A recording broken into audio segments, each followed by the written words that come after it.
Hola, muy buenos días a todos y todas. Muchas gracias por reunirse conmigo el día de hoy. Vi que varias personas entraron nuevas a los grupos de WhatsApp, entonces voy a dar una introducción rápida de en qué consisten estas reuniones. Mi nombre es Mariana y yo los acompaño en las reuniones que hacemos semanalmente entre semana. Recuerden que son dos reuniones, una que realizamos entre semana a las 7 de la noche y una que realizamos los sábados a las 2 de la tarde. Si no pueden asistir entre semana, pueden asistir los sábados. Se tratan los mismos temas sobre el mismo módulo, pero para acomodarse a su horario, tratamos de ofrecerles dos espacios. Esta semana vamos a hablar del módulo 6 y en general la dinámica de estas clases es que hablamos un poquito de los temas del módulo, hacemos un resumen de los temas que se vieron en los diferentes videos, luego yo les hago algunas recomendaciones de las actividades de aprendizaje que pueden realizar para practicar, un par de reflexiones y respondemos dudas. Entonces, estos espacios son voluntarios en el sentido de que solo tienen que asistir a la mitad de ellos, pero pues la idea es que los aprovechen por si tienen dudas, por si de pronto a la hora de realizar uno de los cuestionarios no sabían qué responder o de pronto alguna de las respuestas no los convenció, cosas por ese estilo. Entonces, vamos a empezar. Si alguno tiene alguna duda, puede encender su micrófono o escribir por el chat. Yo voy a estar compartiendo pantalla, por lo que no puede estar tan pendiente si de pronto alguien levanta la mano, pero si alguien tiene alguna duda, puede interrumpir tranquilamente. Listo. Ujú. Listo. Entonces recuerden que estas sesiones se graban por si de pronto ocurre algún incidente. Pueden ir a la sección donde están las grabaciones de todas las semanas o si de pronto iban un poco atrasados con los módulos, pero tienen alguna duda de un módulo anterior, pueden ir a ver las grabaciones. Y recuerden que la asistencia es por tiempo. No basta con entrar y salir, sino que hay un tiempo mínimo de estadía en la sala para que cuente como una asistencia a la clase. ¿Listo? Bien, entonces en la semana de... Listo, antes voy a recordarles en qué curso estamos. Recuerden que a ustedes les inscribieron 5 cursos. Les inscribieron 2 cursos de infantil y 3 cursos de primaria. Este semestre estamos realizando el curso de primaria. Entonces, si de pronto a alguno le parecen como que las actividades están bloqueadas, que no pueden avanzar, cosas por el estilo, es porque están en el curso incorrecto. Entonces, si están, por ejemplo, en el de aprendizaje o en el de enseñanza, les va a parecer que está bloqueado porque aún no iniciamos esos cursos.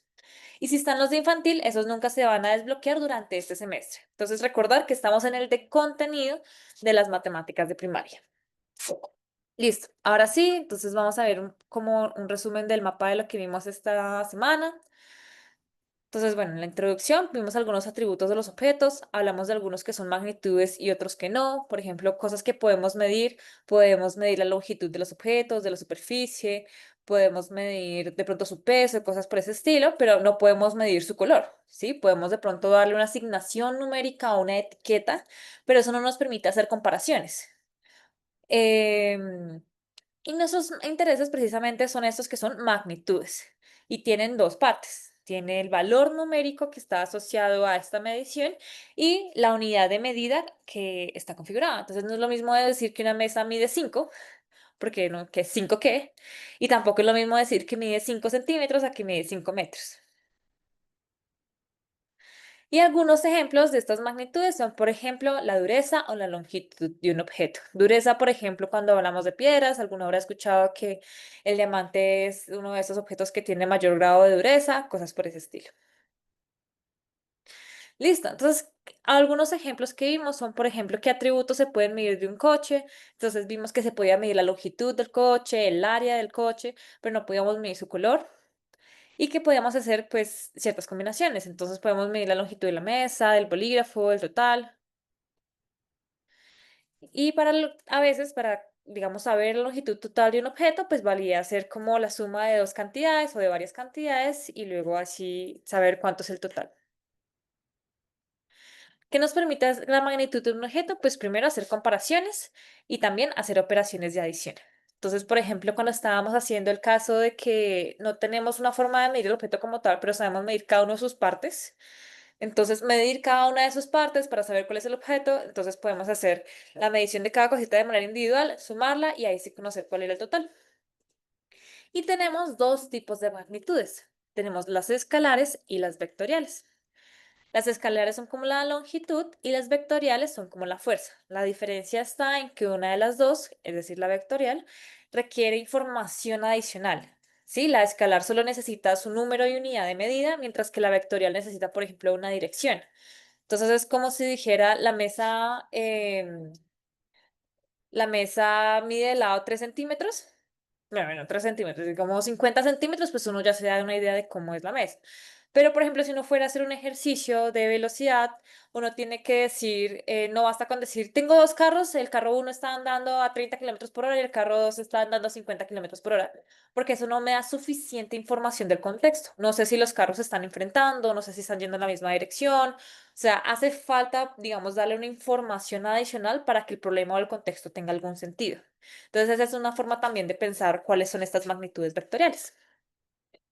Y en primaria, las clásicas que vemos son la longitud, la superficie, el volumen, que recuerda que es lo que ocupa, lo que ocupa el objeto en el espacio, la capacidad, que es lo que le cabe.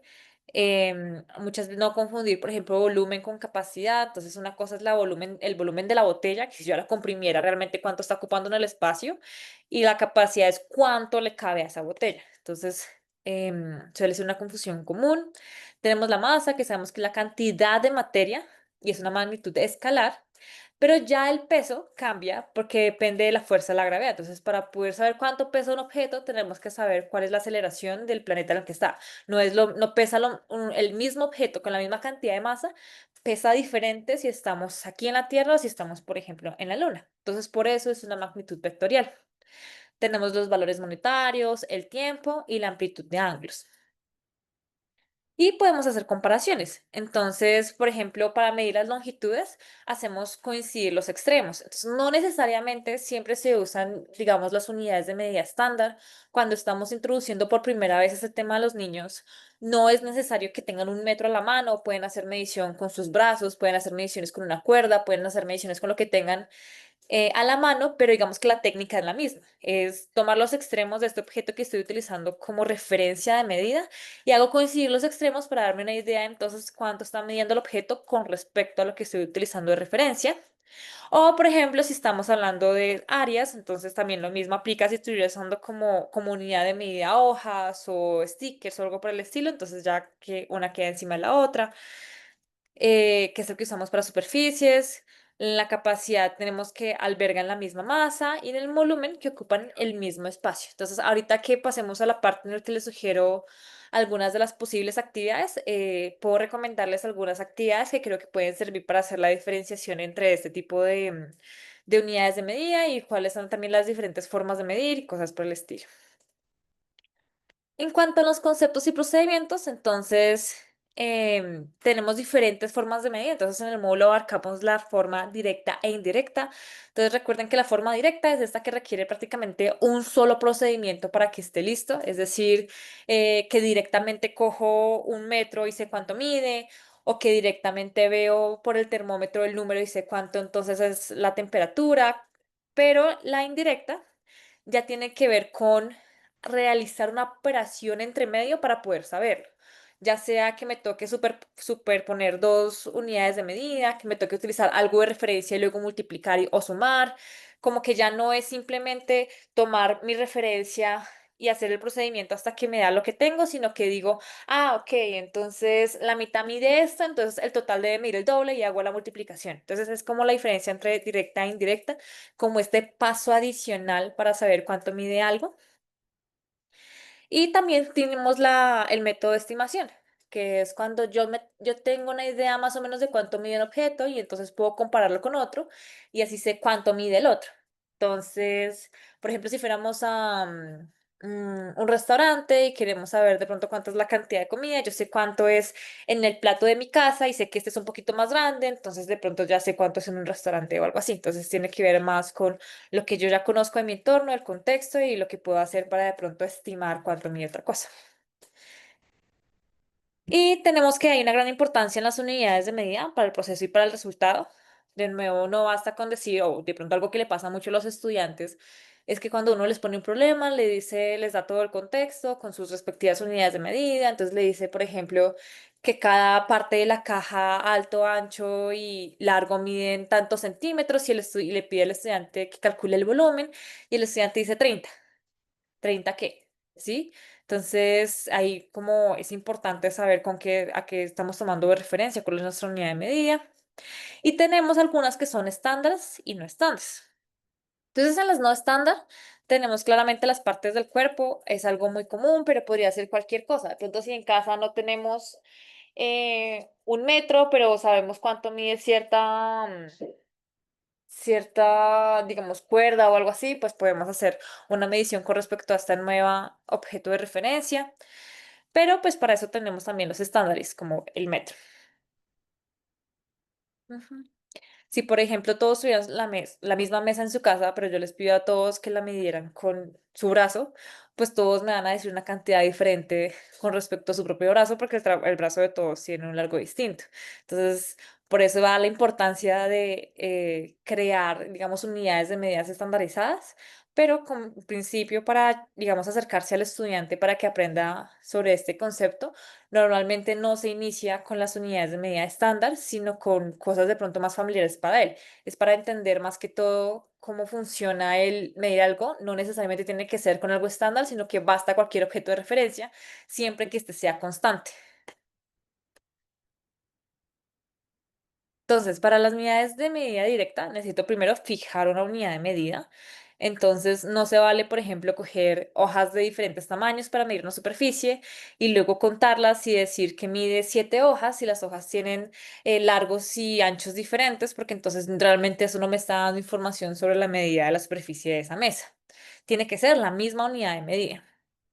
Y luego cuando ya tengo la unidad de medida, entonces tengo que establecer pues cuántas veces cabe o cuántas veces es este objeto que quiere medir con respecto al que tengo de referencia. Y precisamente la medida es esa cantidad de veces y se debe mencionar pues esa unidad de medida. Entonces aquí también hay un ejercicio o una actividad de aprendizaje que puede resultar útil para entender estos conceptos.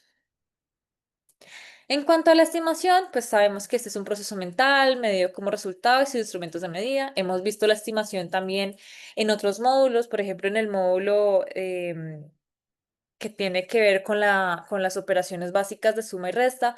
Vimos algo que también los estudiantes realizaban estimaciones para saber cuánto era un objeto, a veces sin la necesidad de contarlo, como cuando lanzamos un dado y el estudiante sabe que es 5, más que todo por la configuración y posición de los puntos en la cara y no por contarlos. Entonces es un proceso que hace que es muy, digamos, importante y muy presente en los primeros años de desarrollo de los niños y hay que tenerlo en cuenta como uno de los procedimientos que ellos pueden estar utilizando. Tenemos que hacer una adecuación de la estimación, entonces tenemos que también mirar si cumple con la finalidad y hay diferentes técnicas. Entonces está tener como conocimiento de objetos de referencia que yo ya sé cuánto miden para darme una idea de cuánto puede medir este objeto que no conozco. Em, y hay algunas estrategias de comparación o como de descomposición y descomposición. Entonces, no sé cuánto mide este objeto que tiene una forma extraña, pero puedo descomponerlo en cosas que sí sé medir. Entonces, este sí también se hace mucho, de pronto es una figura rara que se puede descomponer en cuadrados y rectángulos, y entonces si se sabe cuánto mide un cuadrado, si se sabe cuánto mide un rectángulo, si se sabe cuánto mide un triángulo, se suma y se obtiene el valor de cada uno de esos pedacitos, y entonces la suma de eso es el objeto original que quería medir. Y es algo que hacemos mucho naturalmente. De pronto, por ejemplo, cuando mandamos a hacer el piso de la casa, pues muchas casas, muchos apartamentos no tienen el piso de una forma perfecta rectangular. Entonces toca medir entonces en el pasillo es un rectángulo y entonces en la sala ya es un rectángulo con otras medidas diferentes y entonces que tengo esta esquina diferente que no es rectangular sino triangular y entonces luego toca medir como cada pedacito del piso de la casa y ahí sí puedo obtener cuánto es lo que tengo que mandar a hacer para tapizar todo. Entonces, esos son el tipo de cosas que es bueno desarrollar temprano en los niños porque es algo que es muy natural también en la vida cotidiana. Y bueno, con motivo a que, si bien es importante que los estudiantes aprendan que medir es simplemente saber cuánto es algo con respecto a un objeto de referencia, pues para que todos podamos hablar en el mismo lenguaje, es necesaria la creación de un sistema internacional de medida. Entonces, aquí nos habla un poquito de las necesidades, que es el intercambio cultural, el comercial y el científico. Entonces, es, por ejemplo, muy importante para la ciencia que estemos hablando de las mismas cantidades y proporciones cuando estoy haciendo, por ejemplo, algo en química o para la creación de algunas, en la tecnología, como que todos estamos hablando de las mismas unidades de medida y los mismos tamaños. En algunas de las características es la unicidad, tenemos una buena definición de múltiplos y submúltiplos, y hay una coherencia entre estas unidades de medida y el sistema decimal de numeración, que recuerden que vimos en el módulo de números. Y en nuestro sistema internacional de medida, para la longitud tenemos el metro, para la masa tenemos el kilogramo, para el tiempo el segundo, para la intensidad en corriente eléctrica tenemos el amperio, para la temperatura tenemos el Kelvin, o en nuestro caso también el Celsius. Tenemos para la cantidad de sustancia el mol y la intensidad luminosa la candela. Y entonces dirán, pero de tiempo también hablamos de horas, hablamos de semanas, entonces porque cada uno de estos pues tiene su respectiva conversión a sus múltiplos y sus submúltiplos, como dados por deca, hecto, kilo, mega, que sabemos que significa 10, 100, 1000, etcétera, y sus respectivos submúltiplos que ya requieren la división por 100, por 1000, por 10, etcétera. Entonces, eso fue como un resumen del módulo. Recuerden que la idea de estos módulos del primer curso de contenido no es solo recordarles cuáles son estos conceptos que de pronto ustedes ya conocían o que ya habían visto el colegio y de pronto necesitaban practicar, sino también hacer como un análisis de cuál es esta forma natural en la que le explicamos las cosas a los niños y por qué se las explicamos. Entonces, ¿por qué hablamos de las medidas no estandarizadas si podemos iniciar de una vez con las estandarizadas? Porque el estudiante primero tiene que entender que medir no es solo decir cuánto con referente a algo que mundialmente decidimos, sino que basta con que sea con un objeto de referencia. Entonces, cuando vean un tema y vean estos videos y todo, no solo piensen en lo que están aprendiendo, sino en por qué se les enseña de esta manera, por qué se les enseña en este orden, por qué se les enseña lo que se les enseña, identificar cuáles son los conceptos y procedimientos más importantes y sobre todo cuáles son estas relaciones entre estos diferentes conceptos y procedimientos identificados. Listo, entonces ese fue el resumen del módulo. Si tienen alguna duda pueden colocar en el chat y les voy a recomendar algunas actividades de aprendizaje que me parecieron particularmente interesantes. Entonces recuerden que las actividades de aprendizaje no son, digamos, calificables, es decir, ustedes pueden entrar, les da como una estimación de cómo les fue, les dicen si respondieron bien o mal, pero como tal, si se dan cuenta a la hora de salir, no les dice 80, 100%, basta con que hayan hecho el intento de realizarla. Pero chévere si pueden de pronto analizarla con un poquito más de profundidad el porqué de cada una de las opciones de respuesta. Entonces, cuando se planean este tipo de actividades, no se escoge la opción correcta y luego las demás opciones son aleatorias de lo que alguien podría escoger, sino que cada opción de respuesta está asociada con una posible dificultad, con algún posible error en el que podría incurrir una persona que está viendo el tema. Entonces, sería chévere que por cada una de las opciones de respuesta se preguntaran por qué alguien o por qué un estudiante pensaría en escoger esa respuesta. Entonces, creo que hay como 8, pero voy a comentarles solo algunas de ellas.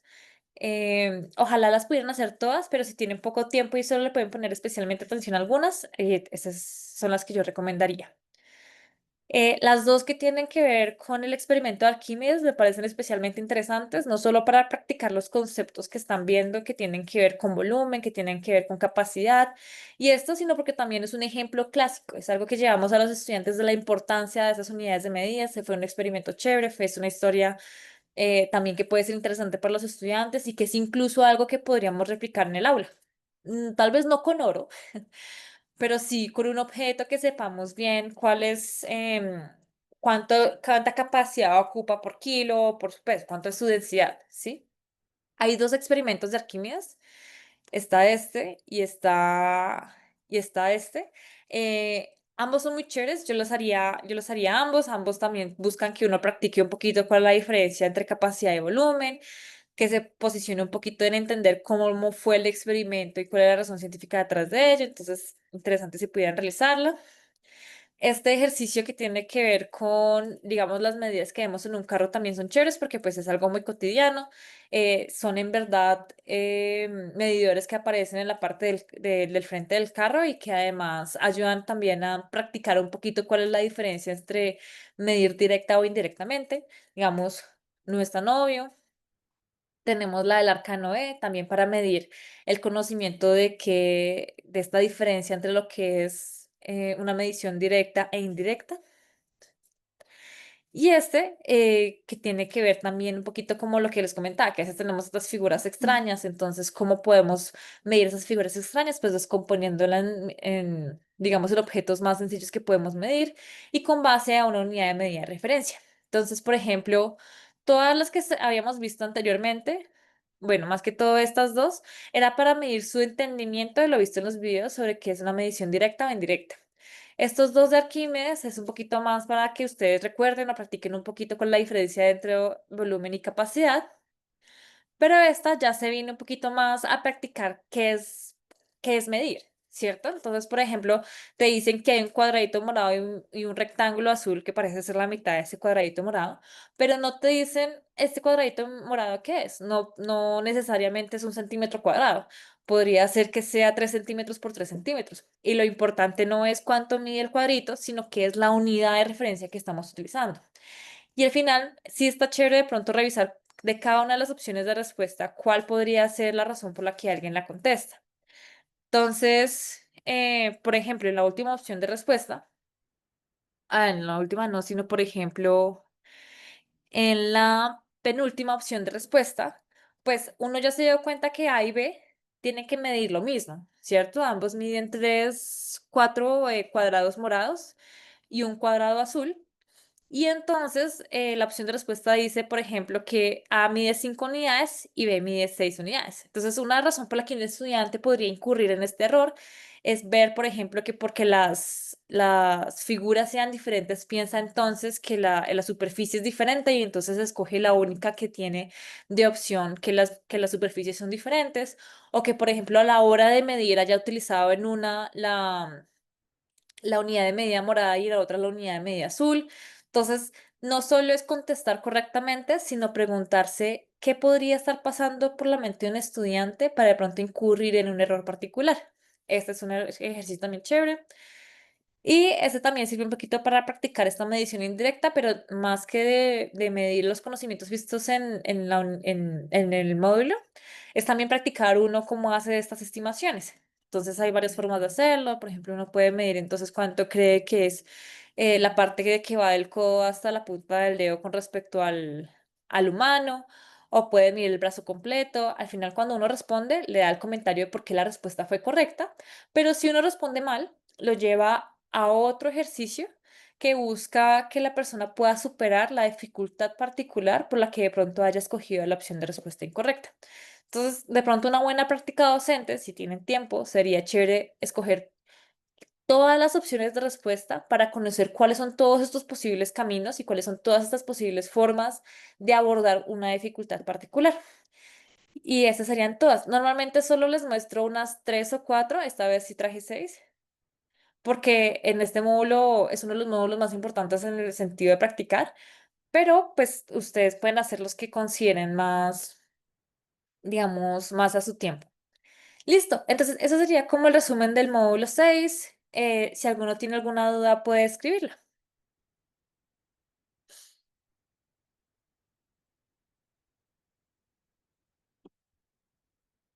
Listo, creo que voy a dejar hasta las y 25 por si alguien tiene alguna duda. Y si no hay dudas, podemos dejar hasta aquí.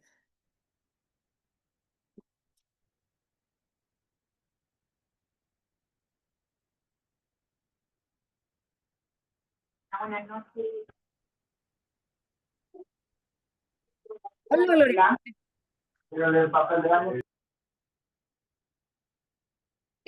A ver, Brian pregunta si la finalización del curso es la otra semana. Entonces, recuerden que les hemos enviado de pronto en varias ocasiones este documento, pero si de pronto entraron hace poquito el grupo de WhatsApp, no importa, lo podemos volver a enviar. Y en este documento que tiene que ver con las dudas frecuentes, pueden encontrar, pues primero, Claramente la respuesta a dudas frecuentes, como si el programa es gratuito, que la respuesta es sí, pero es una duda muy frecuente, el horario de tutor, descargar los certificados, descargar los mapas conceptuales, entre otros. También pueden ver un cronograma del semestre. Entonces, el primer curso de contenido, que es el curso en el que estamos ahora, va del 4 de agosto al 5 de septiembre. Es decir, que ya esta semana deberíamos estar finalizando este primer curso. Mientras que el segundo curso, pues ya inicia el 8 de septiembre de aquí en adelante. Y el tercer curso es el de enseñanza. ¿Qué pasa si, por ejemplo, me doy cuenta que ya prácticamente es 5 de septiembre y no logro terminar el curso? No pasa nada, los cursos no se van a cerrar, pero sí sería bueno que en algún fin de semana o en algún tiempo que tengan disponibles, pues se pongan al día. Más que todo porque una vez finalice el semestre, no hay tiempo adicional, por un lado. Y segundo, porque así si van al ritmo de los tutores, pues pueden ir haciendo preguntas, pueden ir haciendo... em, digamos, un seguimiento también de lo que opinan otros estudiantes, y es bueno ir al ritmo de todos porque cuando lleguen al curso de enseñanza van a tener que calificarse algunas actividades entre ustedes.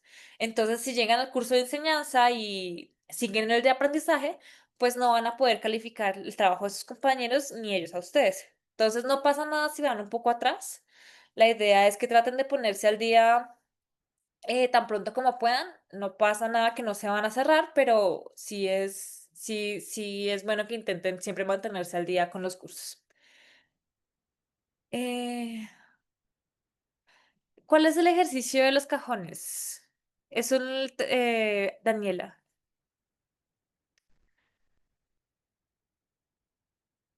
tengo que está las hectáreas,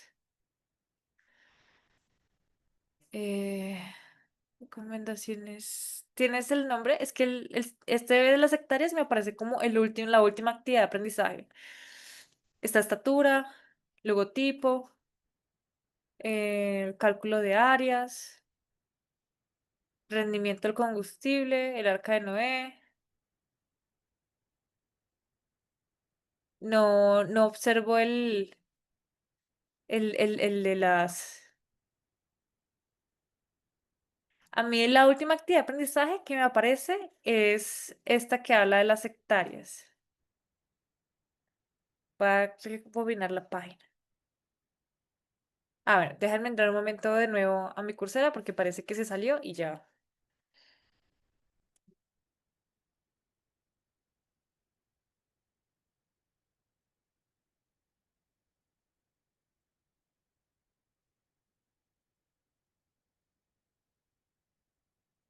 Listo. No sé si de pronto te refieres al del módulo 7, que es la construcción de un mueble. Entonces podemos abrirla.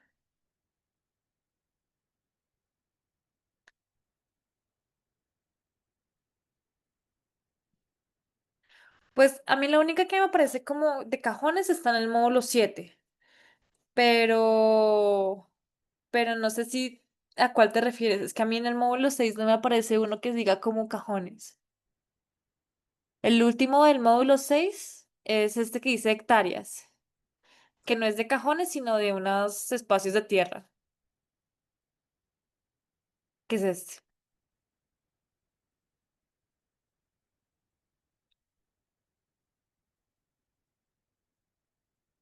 Ah, listo. Entonces del módulo 7, que sería este de las hectáreas. No, ese no es el de construcción de un mueble.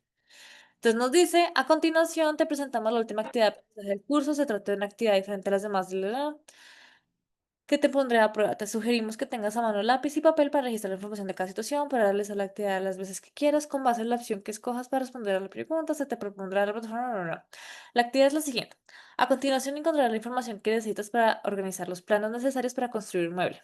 Tendrás que hacer el uso del conocimiento sobre algunos de los temas estudiados durante el curso. Para empezar, la materia prima para construir los muebles es una lámina de 2,15 metros de largo, 120 centímetros de ancho y 15 milímetros de espesor. Entonces, este es un ejercicio de descomposición y composición. Entonces, sabemos cuál es el mueble total y tenemos una de las referencias para construirlo. Y ahí toca, con papel y lápiz, tratar de cuánto mide este lado, cuánto mide este lado, cuánto mide el de atrás, cuánto sé que es la altura, cuánto mide el cajón, cuánto mide el techo. O sea, ahí sí toca necesariamente, digamos, medir. conocer el área de cada uno de los pedacitos que queremos saber, sumarlos todos y ver cuántas de las tablas necesitaríamos para construirlo. Entonces, este sí es un clásico de descomposición y composición. Toca de nuevo sacar con papel y lápiz la suma de cada uno de los pedacitos del mueble y luego ver primero, pues en total cuánto necesitaríamos en teoría y luego ver realmente cuánto es que mide la lámina, porque en el mundo real, aunque sepamos, por ejemplo, que algo mide 5 metros por 5 metros y la lámina mide es más bien 4 metros por 8 metros, es algo que técnicamente cabría, pero que no cabe en la lámina completa sin cortar. ¿Sí me hago entender? Entonces hay que tener 2 cosas en cuenta. Uno, pues hacer la suma de cada uno de los pedacitos del mueble para saber en teoría cuántas láminas necesitaríamos. Y otra es ver realmente cuál es la capacidad de las láminas y cuántas de ellas necesitaríamos para cubrirlo. Pero es la única, el único módulo, el único método, perdón. Igual este es como el final ya del curso, ¿no? Entonces, pues, claramente es un poquito más difícil que otros que han, digamos, realizado otras actividades de aprendizaje, pero más que difícil, pues, que es que requiere su tiempo y requiere de pronto utilizar varias de las técnicas del curso. Esta es una medición indirecta, por ejemplo, porque no podemos colocar la tabla encima del cajón e ir recortando, sino que ya toca ir midiendo cada uno de los pedazos y sumar. Y también toca hacer ciertas estimaciones ya con la referencia que nos dan de la imagen. Listo. Entonces, pues eso sería todo por ahora. Cualquier duda, de todos modos, estamos muy pendientes en el WhatsApp. El mismo mensaje, el mismo número con el que recibieron el enlace para unirse el día de hoy es mi número personal, entonces pueden también escribirme ahí si tienen dudas, problemas técnicos, entre otros. Y si queda alguna duda pendiente, recuerden que hay sesión también este sábado. Entonces, pues que estén todos muy bien, que tengan muy buena noche y hasta luego.